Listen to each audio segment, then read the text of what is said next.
नमस्कार दोस्तों, मैं Lalita Agrawal PSSM blessings audio team Kolkata से बोल रही हूँ। पिछले ऑडियो में हमने जाना कि टॉरकॉम जी अपने एक विशेष टीचर द्वारा दी हुई ब्लेसिंग्स के बारे में बताते हैं। ऑडियो नंबर 100 में हम इसी घटना को आगे बढ़ाते हैं।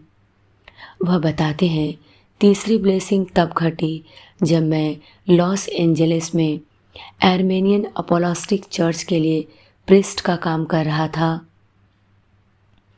यह ब्लेसिंग मुझे बिशप पैपकेन बर्गाबेडियन द्वारा दी गई थी। उन्होंने वेदी पर खड़े होकर मुझे आशीर्वाद दिया और हैरोटिन से मेरा नाम बदलकर टॉरकॉम रखा। पूरी सभा एक्साइटेड थी क्योंकि टॉरकॉम नाम उस बिशप का था जिन्होंने 60 साल पहले मेरे माता पिता का विवाह संपन्न कराया था। मैं उन्हें तब से जानता था जब मैं जेरूसलम आर्मेनियन मोनास्ट्री में था और जहां वह पेट्रियार्क थे। अपनी ब्लेसिंग में बिशप ने कहा, हे ईश्वर, तुम्हारे इस सर्वेंट को लोगों का सर्वेंट भी रहने देना। और उन्होंने दिव्य तेल से मेरे माथे पर क्रॉस का चिन्ह बनाया। 1975 में मुझे 3 बिशप ने ब्लेस किया जो फ्री कैथोलिक चर्च के बिशप थे और मुझे भी बिशप बनाने के लिए प्रमोट करना चाहते थे और प्रीस्ट को दीक्षित करने का पावर प्रदान करना चाहते थे। उनके नाम थे bishop Robert Earl Branch, bishop Neil P Jack और बिशप वैरेन प्रॉल वॉल्टर्स। अपनी ब्लेसिंग में उनमें से एक ने कहा, ईश्वर की शांति हमेशा तुम्हारे साथ रहे। यह घटना एगोरा कैलिफोर्निया में घटी। दूसरी ब्लेसिंग की घटना सेडोना एरिज़ोना में हुई, जहां मैं एक महान आत्मा और शिक्षक से मिला जिनका नाम है ओमरैन माइकेल एवानो। और यह 1982 की बात है। एक छोटे से कमरे में जहां वह एक अतिथि की तरह ठहरे हुए थे, हमारी प्राइवेट बातचीत हुई। हमारी बातचीत के बाद उन्होंने कहा, मेरे सामने खड़े हो जाओ, मुझे तुम्हें ब्लेसिंग्स देनी हैं। उन्होंने अपने दोनों हाथ मेरे ऊपर रख दिए और मौन रहकर उन्होंने मुझे कम से कम 10 मिनट तक ब्लेस किया। मैंने महान ऊर्जा को अपने ब्रेन और नर्वस सिस्टम में उतरते हुए महसूस किया और इस ऊर्जा के साथ सेवा का संकल्प और निडरता भी महसूस की। जब मैंने अपनी आंखें खोली, हम दोनों की आंखों में ही आंसू थे। वह एक महान उन्नत आत्मा थे जो इंसानियत की सेवा के लिए पूरी तरह डेडिकेटेड थे।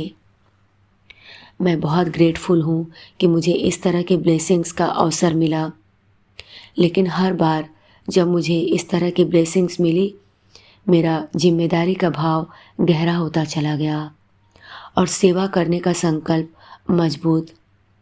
मैं जैसा भी था, मैंने उसी से अपना बेस्ट देने की कोशिश की। बहुत बार मुझे ऐसा महसूस हुआ जैसे मैं असफल हो गया हूँ और अपनी आत्मा की उपस्थिति में मुझे बहुत अपमानित महसूस हुआ।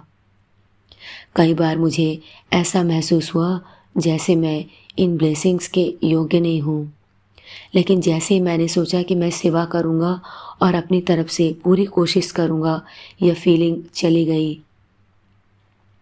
धीरे धीरे मैंने अपनी व्यक्तिगत भावनाओं और इंटरेस्ट को भूलकर दूसरों के लिए जीना सीखा। उनके शब्द और आध्यात्मिक निर्देश धीरे धीरे मेरी आत्मा के दीप बन गए। सबसे बड़ी इच्छा जो मेरे हृदय में इन ब्लेसिंग्स के लिए प्रतिध्वनित होती है, वह है, हे ईश्वर, मैं इन ब्लेसिंग्स के योग्य बनूं। आनंद या आशीर्वाद कुछ और नहीं, बल्कि ऊर्जा का वह बहाव है जो आपके अंतःकरण से आता है। हर व्यक्ति के पास ऊर्जा का यह स्रोत है जिसे हम ब्लेसिंग्स कहते हैं, क्योंकि हम में से प्रत्येक व्यक्ति ईश्वर के स्पार्क हैं।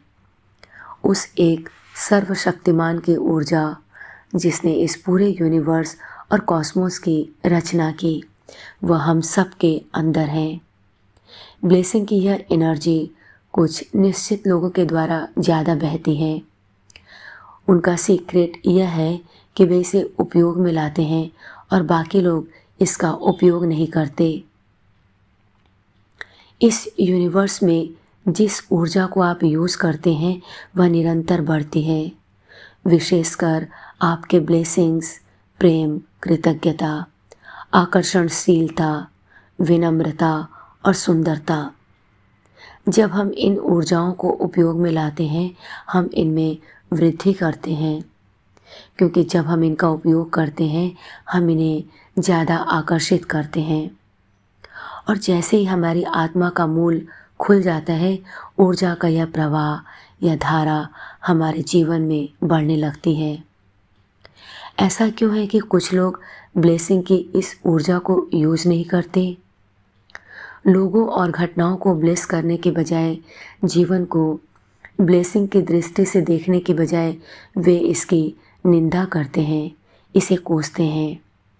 वे इस तरह के मनस्थिति और कार्य का सृजन करते हैं जो विभाजित करते हैं, बिगाड़ते हैं, विनष्ट करते हैं और ब्लेसिंग की ऊर्जा के बहाव को रोकते हैं। ब्लेसिंग की ऊर्जा की विद्युत तरंगे घृणा, भय, क्रोध, ईर्ष्या, रिवेंज, निंदा, बुराई आदि से कट जाती है। नकारात्मक सोच और निराशा विद्युत के बहाव को रोकती हैं और चूंकि 80% लोग इन नकारात्मक सोच, भावनाओं और चेतना के इस स्तर पर हैं, वे इस डिवाइन ऊर्जा के प्रवाह की धारा को अपने अंदर से बहने नहीं देते। हम सभी को अपने ऊपर नियंत्रण रखना चाहिए ताकि हम अपने जीवन में ब्लेसिंग की ऊर्जा को बढ़ा सकें। प्रश्न है कि हम किसे ब्लेस करें। उदाहरण के तौर पर हम अपने फूलों को ब्लेस करने का एक्सपेरिमेंट कर सकते हैं। लोगों ने इस तरह के प्रयोग किए हैं कि कुछ फ्लावर स्पॉट को उन्होंने ब्लेस किया और कुछ को उन्होंने ऐसे ही रहने दिया। जिन फ्लावर्स और प्लांट्स को उन्होंने ब्लेस किया वे मजबूत होते चले गए, उनमें जल्दी फूल आ गए, जबकि दूसरे पॉट्स में अभी कलियां ही आई थी। आप अपने फूलों को, अपने पेड़ों को, यहाँ तक कि अपने पैसों को भी ब्लेस कर सकते हैं। जिस चेक को आप प्राप्त करते हैं उसे पॉकेट में रखने से पहले उसे ब्लेस करिए। उस हर एक पैसे को जो आपको मेंटली दिया गया है या आपके हाथों से दिया गया है और आपको फ़र्क नज़र आएगा। आप अपने कपड़ों और भोजन को भी ब्लेस कर सकते हैं। पानी पीने से पहले पानी के ग्लास को ब्लेस करिए। बिस्तर को यूज़ करने से पहले, किसी भी फर्नीचर को घर में लाने से पहले उसे ब्लेस करिए। किसी से हाथ मिलाने से पहले उसके हाथों को ब्लेस करिए। हमें ऐसा क्यों करना चाहिए? लोग और वस्तुएं नेगेटिव इमोशंस और नेगेटिव इलेक्ट्रिसिटी से भरे होते हैं, विशेषकर पैसा। इतनी ज़्यादा इरिटेशन, इतनी ज़्यादा घृणा, रिवेंज, नकारात्मक भावनाएं और विचार पैसों से जुड़े होते हैं कि हमें इसे ब्लेस किए बिना अपनी जेब में रखना ही नहीं चाहिए। आज के लिए इतना ही। अगले ऑडियो में हम इसी घटना को आगे बढ़ाएंगे। तब तक के लिए धन्यवाद दोस्तों। आप सभी का बहुत बहुत आभार। आपका दिन शुभ हो।